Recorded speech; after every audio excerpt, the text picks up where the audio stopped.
This is question 4 of the 2019 higher level leaving cert. I have part A wrote out here. It asks you to find this indefinite integral.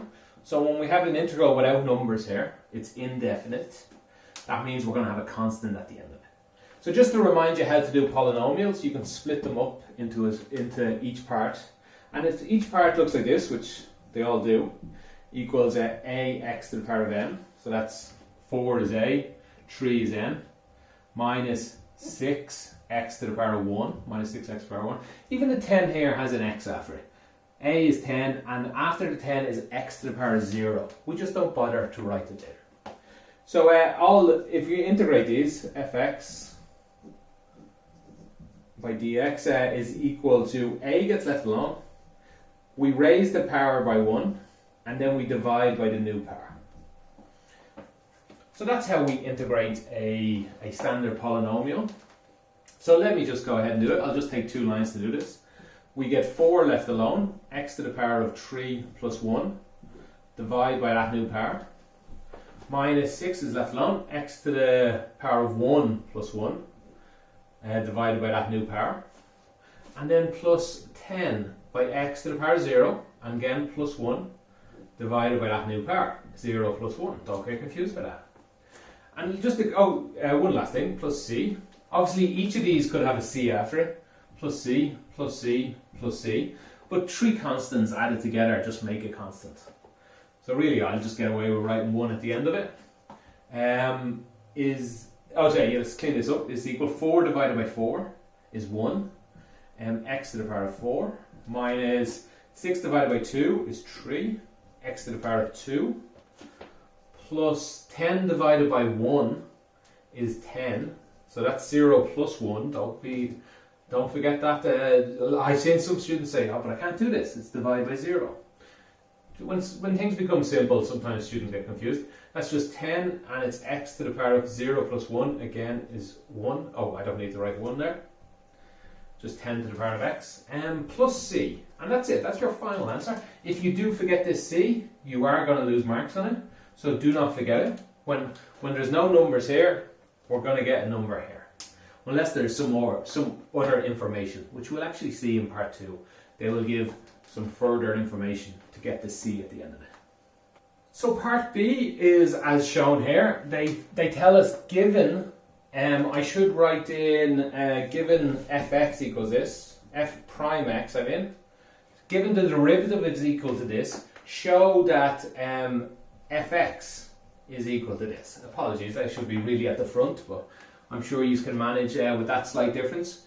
So given that the derivative is equal to this, show that the function is equal to this. Now what they're really asking you about here is integration again. They want you to realize that differentiation and integration are moving one way and the other, or at least for the most part. If we differentiate this line here, we get this line. So 3 times 2, 6, x to the power of 2. 2 times 27, 54, x to the power of 1. This is the derivative of this line. And if we integrate it, we get back to it. If we integrate here, power goes up by 1, 3. 6 divided by 3 is 2. We get back to here. With the one exception. We will never find this number here. We will never find this constant. Because when we integrate, it will not give us back a constant. Differentiate will destroy a constant, but integration won't give it back without further information. So here's what they want us to do in this question. They want us to integrate this. We have to start with given. Ignore the show. Pretend we don't even have it. Because lots of questions you won't. They will just ask you to find fx. So try and ignore the show. So we start off with the given and we integrate it. The integral of f prime x dx is equal, and we can go through it, but it will just give us this answer. So let me just write it out. It's just like the previous part. So you should be able to manage to integrate it just the same. 109x plus c. So here's the problem. Plus c. The integral of this will give me this. Now, so we're not quite there yet. We still have to find c. Now, this is actually equal to fx. So this is equal to fx once I have this plus c here. Anyway. So really, we just have to go about getting this this C. Now I haven't done any work here except fail to write this number down. So hopefully you notice how easy that is. But here's the trick then, because we have to use this point here. We have to notice the fact that f, when we put 2 in, we get 0 out. This is not quite full marks, but most examiners would give you most of them at this point. This is all the information you really needed to be able to do. We're just going to have to do a little bit of sums now in the end. So they want you to show that the integral of this is equal to this, with a constant left, with that constant. And then they wanted you to show that if you put 2 in, you will get 0 out. So let's just go ahead and do that. I'll do it up here. So we're going to put it into this line here, rxf. Remember, pretend we don't have this answer. Pretend it doesn't exist. So let's put it in here.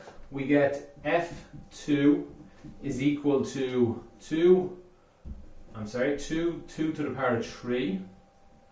Yeah, that's right. 27 2 squared. Let me start writing this bigger so we can see it over here. 109 times 2 plus c is equal to 0. So that's what this point here tells us. It tells us if we put 2 in, we should get 0 out. And we don't. We won't get 0 out, and that's because we're missing the c. So let's clean this up here. We get 2 times 3 2's, that's 4 2's, that's 2 to the power 4 I mean, which is 16, minus 27 times 4 is 108, plus 2 times 109. Use a calculator for this, don't rely on being able to, I can simply edit the video if I make a small mistake. If you're in an exam, there's not much you can do, so use a calculator, do the work twice. Just do it in your head once, do it on a calculator again, and see if they agree with each other. Plus c is equal to 0. Let's clean this up here. 218 minus 108 is 110. Plus 16 is, let's leave this equals off here. 110 plus 16, I'm sorry, 126 plus c is equal to 0. So therefore c is equal minus 126.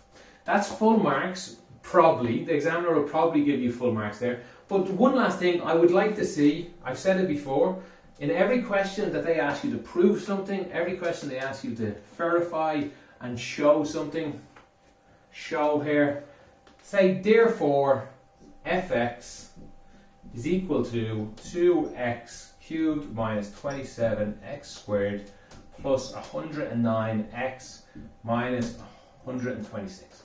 Always finish your question with that. If they ask you to show something, to prove something, to verify something, just say, therefore, that is true.